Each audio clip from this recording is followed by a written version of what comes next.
Nasty Boy Records brings you Jay Roxxx. You make me feel some type of way. I don't want your love letters, won't be your Valentine. You can rip out your heart, but I'll never call you mine. You're a psycho.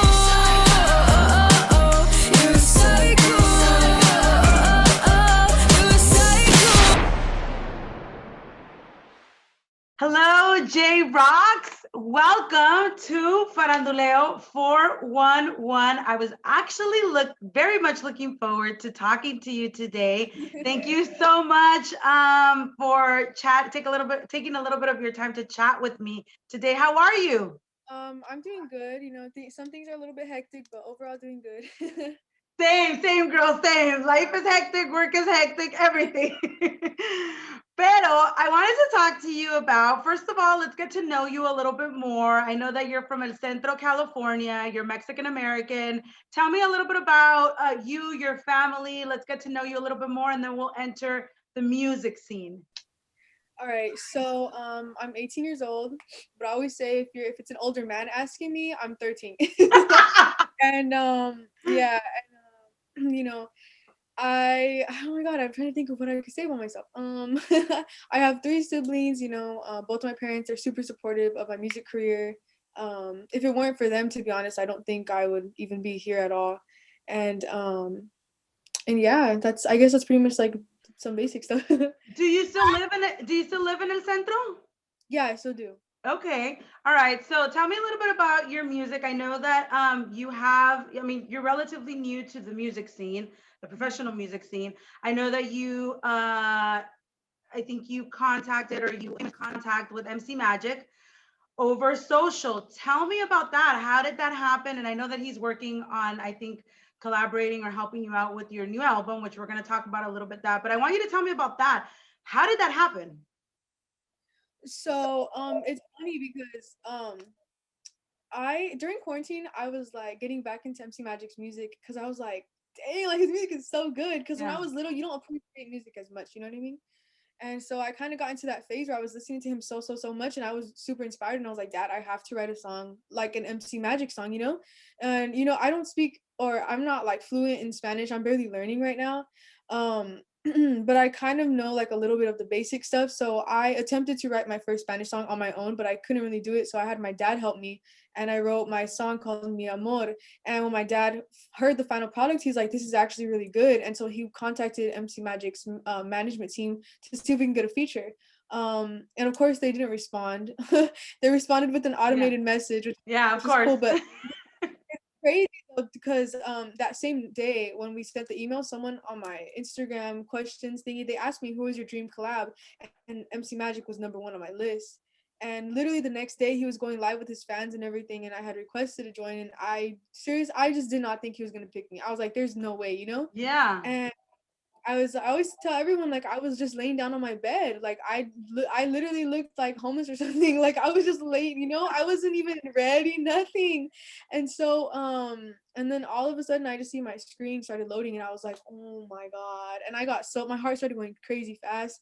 And as soon as I hopped on the live, I wanted to fangirl, but I kind of tried not to, because I was like, he's not gonna take me seriously if I fangirl. Exactly. Yeah. So I told him straight up, like, sing for you. And he's like, go ahead. And so I sang one of his songs, and then after that I sang Mi Amor, the original song that I had written. And he was like, oh, like, to be good, like, do you want to be on my next album? And I was like, you are lying right now, like, you are straight up I told him he was lying, and he was just laughing. He's like, I'm not. And so then later on that night he got in contact with my parents, and they talked about all these things, you know. And originally I was just supposed to be a feature on one of his songs, but then he hopped on my track Mi Amor. And after that he's like, you know what, like, let me help you out with your album. Because MC Magic told me, like, from the moment that he met me, like, that he really got to know me, he always tells me, still to this day, like, he says that I'm a star. And so he, you know, wanted to help me and really bring that out for the world to see. And so we started working on my album, and now we're here. That's amazing. That's an amazing story. First of all, the fact that you were able to connect with him, and then the fact that you were only supposed to be a feature, and then all of a sudden all of this came from it. Now, I know that you mentioned that you're not very fluent in Spanish. However, you did sing, I think there's like one or two songs that I heard from you in Spanish. First of all, you sing beautiful. You have a beautiful voice, and the pronunciation was top on the song. So, how do you feel, considering the fact that you're not completely fluent, how do you feel when it comes to singing in Spanish? Well, half of the album is actually in English, and I love singing Spanish. I even told MC Magic like I love it because it's not like if I'm just singing stuff and I have no idea what I'm saying. I learn what I'm saying, so Exactly. I could feel it, you know. Yo quiero sentir que me besas, eres un encanto por todo mi cuerpo. Me paso las noches pensando cuánto te quiero. Me muero cuando no estás. Ah, ah, ah. And of course I know what my songs mean because some people think I don't, and I do. And I love singing in Spanish because I really feel like it brings out power in my voice. And where singing in English, I don't know, it just doesn't have the same effect at all. Like Spanish Totally.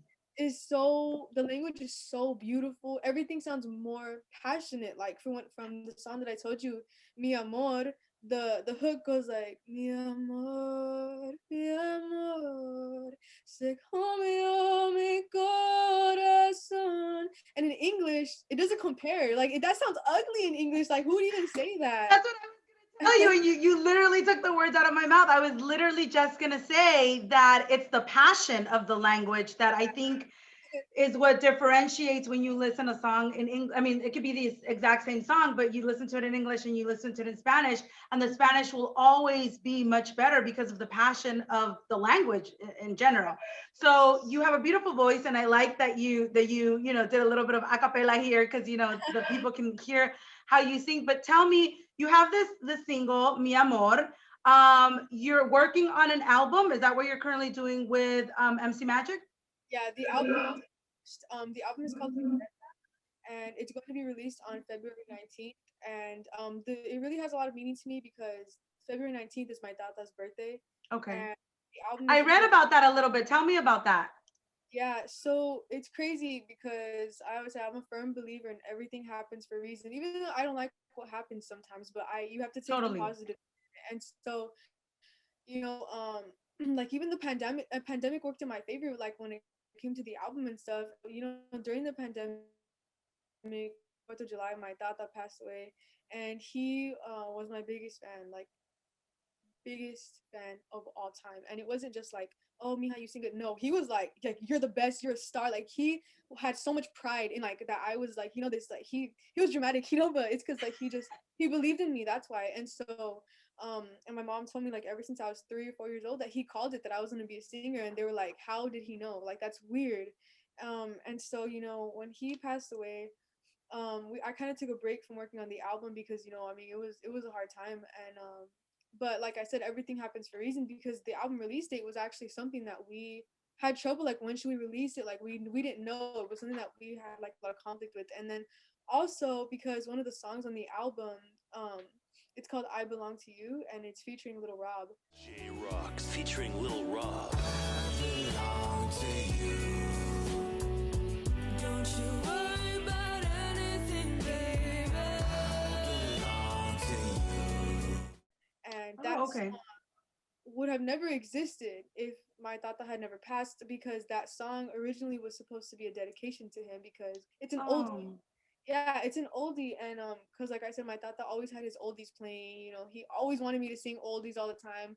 And I was like, tata, my voice not good enough for that. But aw. he didn't care. I would still sing, and he still like thought I was the best. And I was like, whatever. But I love that he was so supportive, and I think that in a sense that motivated you and encouraged you, without even realizing, because it was like you didn't want to disappoint him. You know what I mean? It's like you're like, he believes in me so much that I don't want to disappoint him, and I want to continue this dream for him.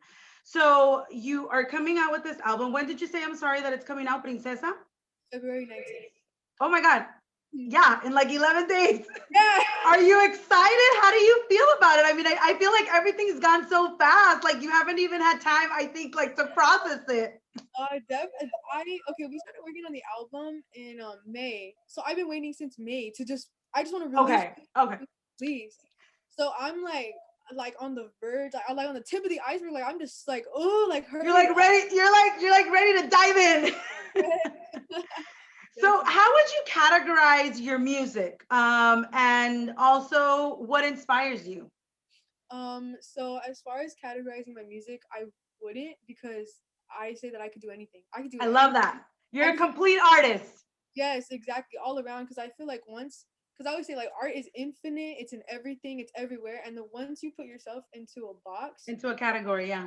you're trapping yourself in an area where like art is like the where you get to express yourself, and Totally. it's like doing art is like the last place where your mind should feel like you're trapped. So if you set those limits on yourself, you are literally reducing your own capabilities, and I just don't believe in that. And I grew up Totally. listening I love that. to every genre, so I just can't pick one. It's like, why can't I do a cumbia? Why can't I do Exactly. Exactly. do everything? Like, so So tell me, what inspires you? Your tata, maybe? um Or what else inspires you? more recently my tata, but before any of that, because I've always been into music since I was 7 years old, and I started writing my first songs and like learning how to produce and all that type of stuff when I was 14 years old. And that happened because one of my favorite artists, his name is XXX Tentacion. He's Uh-huh. uh he's a rapper. He sings. The one thing that I really love about him, not what it was his personality, because he was very genuine. That's very few artists nowadays, but he was versatile. He did everything. He was kind of like me too. Like he didn't even know Spanish, but he still did Spanish music. Yeah, yeah. He rapped. He did all kinds of genres, and he was my biggest musical inspiration of all time. He's probably the biggest one. Him Wow. and right next to Eminem, they're my top two. Oh, yeah. And so yeah, so I definitely say they're my biggest inspirations. And like when he passed away, it really hit hard, because when I was in high school, I didn't have a lot of friends. I was like never like popular, like never like the pretty girl. All those like dumb labels. I was never that. I was mostly a loner like the whole time in high school, and so anyways, I really felt connected to him and his music. So when he passed away, it felt like a little piece of me kind of was taken away. Went with him, yeah. Yeah, and so I was like, I have to continue his legacy, because who else is gonna do it, and who else is gonna do it but the right way, you know what I mean? Exactly, exactly. I just thought like he was gonna do so much for the music industry. He was gonna change the whole game, and then he got taken too soon. And like, because I just feel like music nowadays is becoming so superficial, so washed out. It sounds the same and Totally. it's boring, Hmm. and that makes me so mad, because true artists, I feel like true artists, that's offensive to them. It's really offensive, because like you said, when you're an artist, it's all around. And so like that's really what I want to do, is to just prove to people like you can be a little bit of everything. You can cater to a little bit of every person, because you can't just put yourself in that box. So X is definitely my biggest musical inspiration of all time, and when he passed away is when I started writing my first few songs.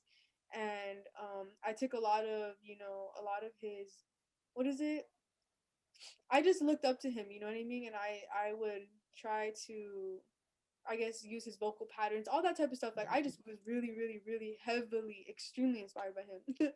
And I love that, and it also shows. I mean, I can hear the passion in your voice of how much of an inspiration he was in his music.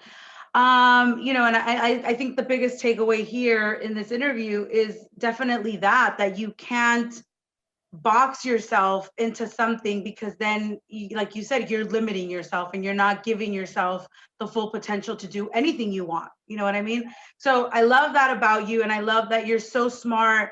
Besides being so young, you're so smart. You have a really good head on your shoulders. I love everything that's gonna happen with you.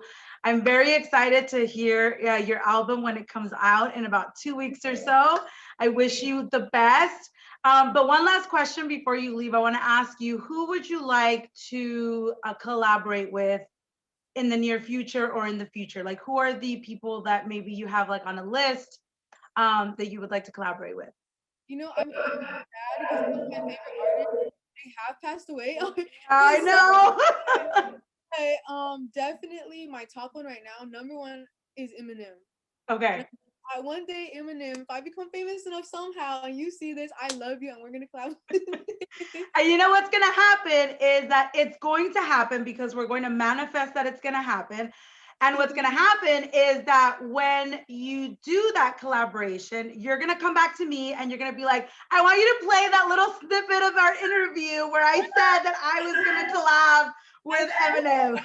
I hope so. And before we go, I just wanted to mention one more thing too about like the labels and stuff like that. Sure. The reason why it's so important to me is because when you tell someone like, oh, a Mexican artist, they automatically assume Spanish, only Yes. Spanish. I don't even know Spanish, Yeah, but yeah. I still do Spanish music, but I don't even know Spanish, and like I could do everything. I don't. That's the last thing that I want is like, oh, she's just some. Not that it's bad to sing in Spanish, but that's what Of they course, of automatically course. think about you. They automatically think like, oh, she just does, and it's like, no, I could do everything. I And love it. I love it. And I love that you can do everything and that you're not putting yourself in this box to limit yourself. You are open to all of the possibilities that may come your way. So I wish you the best of éxitos in your career, in your album. And I hope that let's see, maybe when you drop something else after that, you come back for another interview. I will do. I loved having you, Jay Roxxx. Thank you so much, and I wish you the best. And we'll be following you on social. Let the fans know where they can follow you on social. So my Instagram is antisocial extrovert. I know it's kind of long, but you could just type out J Rocks and it should pop up. And it should pop up. Okay. Yeah, it should, but antisocial extrovert. And then on Facebook it's J Rocks. It's just JAYROXXX. Also, Okay. that's in there paying homage to XXX. Oh, okay. See, that's where it comes from. I probably should have started there. Yeah, that's where it comes from. And my YouTube is also just J Rocks. And if all of that is too complicated to just remember, you can go to jrocks.com and it should link you to my It should social. link to everything. Okay. And that's Well, it. thank you so much, Jay Roxxx. I loved chatting with you. It was so nice meeting you. I wish you the best, and I will be following your journey along on social and wait for the next interview when we get a chance to chat. All right, thank you. Thank you, Jay. Have a great night.